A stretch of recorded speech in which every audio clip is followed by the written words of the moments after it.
কেউ ডাকেন ভাত শামীম, কেউ ডাকেন গরিবের এবি ডিভিলিয়ার্স। হোক ট্রল করে কিংবা সত্যিকার অর্থেই, তবে শামীমের ব্যাটে যে পাওয়ার আছে তা তিনি প্রমাণ করলেন আরও একবার। খেললেন মাত্র 13 বল, করলেন 31 রান। নিউজিল্যান্ডের 183 রানের টার্গেটে যখন ধুঁকতে থাকার কথা টাইগারদের, তখন তার তাণ্ডবে যেন 12 বল হাতে রেখে জিতল লিটনের দল। শামীমের পারফরমেন্স নিয়ে আরও থাকছে প্রতিবেদন। ক্রিকেটে ফিনিশার শব্দটি বরাবরই কিছুটা দুর্লভ ছিল, তবে সাম্প্রতিক পারফরমেন্সে সেই শূন্যতা পূরণের ইঙ্গিত দিচ্ছেন শামীম হোসেন পাটোয়ারি। তার ব্যাটিং স্টাইল, আগ্রাসন এবং ম্যাচের শেষ দিকে গতি বাড়ানোর সক্ষমতা তাকে আলাদা করে তুলছে সমসাময়িকদের থেকে। ম্যাচের শুরুটা ভালো ছিল না বাংলাদেশের জন্য। দুই ওপেনার দ্রুত বিদায় নেওয়ার পর 21 রান করে ফিরে যান অধিনায়ক লিটন দাসও। এমন অবস্থায় চাপ সামলে মিডল অর্ডারে পাল্টা আক্রমণ শুরু করেন তাওহিদ হৃদয়, পারভেজ হোসেন ইমন এবং শামীম।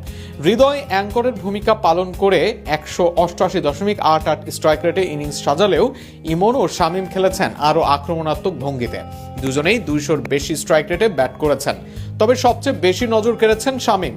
6 নেমে মাত্র 13 বলে 31 রানের অপরাজিত ইনিংস খেলেন তিনি, যার স্ট্রাইক রেট দাঁড়ায় 238.46, প্রায় 300-র কাছাকাছি এক বিস্ফোরক ইনিংস। তার ইনিংসে ছিল 2টি ছক্কা ও 3টি চার। বিশেষ করে তার ব্যাক সাইডে হাঁকানো নো লুক 6 আজ সবচেয়ে বেশি চর্চিত। অন্যদিকে ইমন 14 বলে 28 রান করেন, আর হৃদয় পরে অপরাজিত 51 রানের ইনিংস খেলে ম্যাচ সেরার পুরস্কার জেতেন। শামীমের ব্যাটিংয়ের সবচেয়ে বড় শক্তি তার 360 ডিগ্রি শট খেলার দক্ষতা।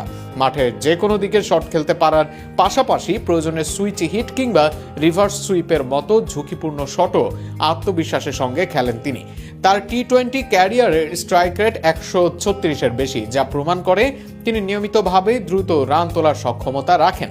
ঘরোয়া ক্রিকেটে 98টি ছক্কা এবং আন্তর্জাতিক টি-20তে 20টি ছক্কা তার বড় শট খেলার দক্ষতার সাক্ষ্য দেয়। সবকিছু মিলিয়ে শামীমের সেই সামর্থ্য আছে যা ছিল না অতীতের কোনো ফিনিশারের।